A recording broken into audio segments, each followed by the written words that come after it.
Hello everyone, हम पढ़ रहे थे संख्याओं का लघुत्तम समापवर्तय और महत्तम समापवर्तक निकालना। पिछले वीडियो में हमने संख्याओं के लघुत्तम समापवर्तय निकालना सीखा। आज की वीडियो में हम संख्याओं का महत्तम समापवर्तक निकालना सीखेंगे। इसको इंग्लिश में बोलते हैं HCF। इसका फुल फॉर्म होता है हाईएस्ट कॉमन फैक्टर। इसका हिंदी अर्थ होता है अधिकतम सामान्य गुणनखंड। वह बड़ी से बड़ी संख्या जो दी गई संख्याओं को भाग देने पर पूर्णतया विभाजित कर दे उन संख्याओं का मैसे कहलाता है। या इसे हम इस तरह से परिभाषित कर सकते हैं, दो या दो से अधिक संख्याओं का सबसे बड़ा समान गुणनखंड उन संख्याओं का मैसे यानी महत्तम समापवर्तक कहलाता है।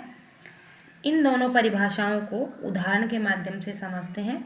जैसे हमें 10 व 15 का मैसे निकालना है तो हमको 10 का और 15 का अभाज्य गुणनखंड विधि द्वारा अभाज्य गुणनखंड निकालने पड़ेंगे।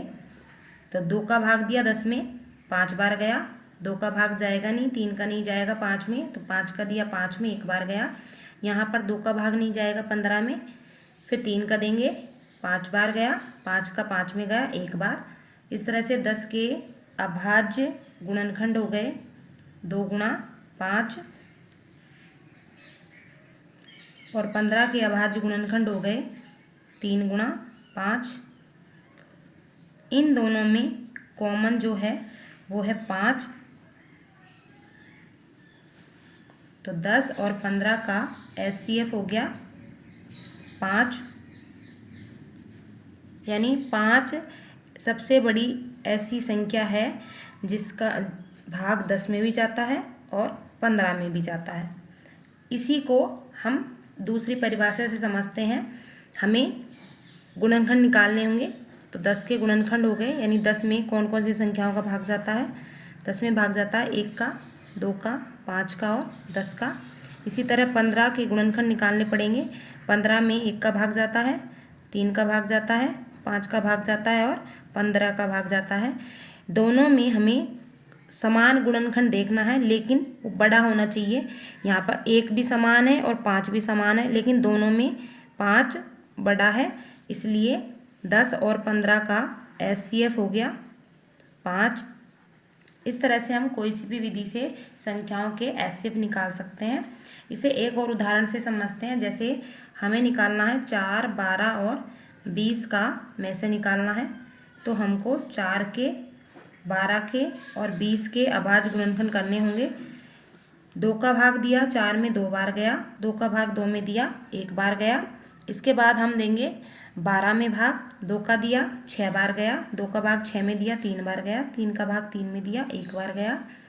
2 का भाग 20 में दिया 10 बार गया, 2 का भाग 10 में दिया 5 बार गया। 2 का भाग नहीं जाएगा इसमें, 3 का भाग नहीं जाएगा, 5 का दिया तो 1 बार गया।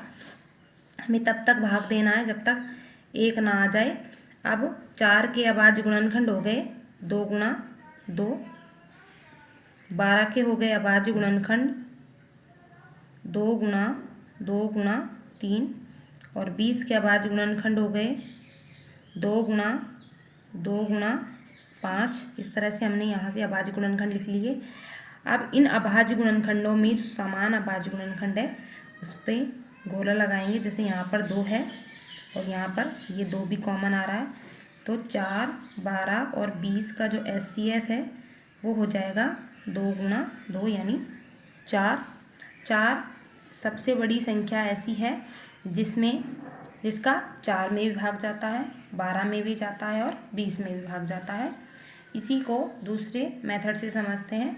उसके लिए हमें गुणनखंड निकालने होंगे। तो 4 के गुणनखंड निकाला, यानी 4 में कौन कौन संख्याओं का भाग जाता है। तो 4 में 1 का भाग जाता है, 2 का जाता है और 4 का। 12 के गुणनखंड निकालने पड़ेंगे।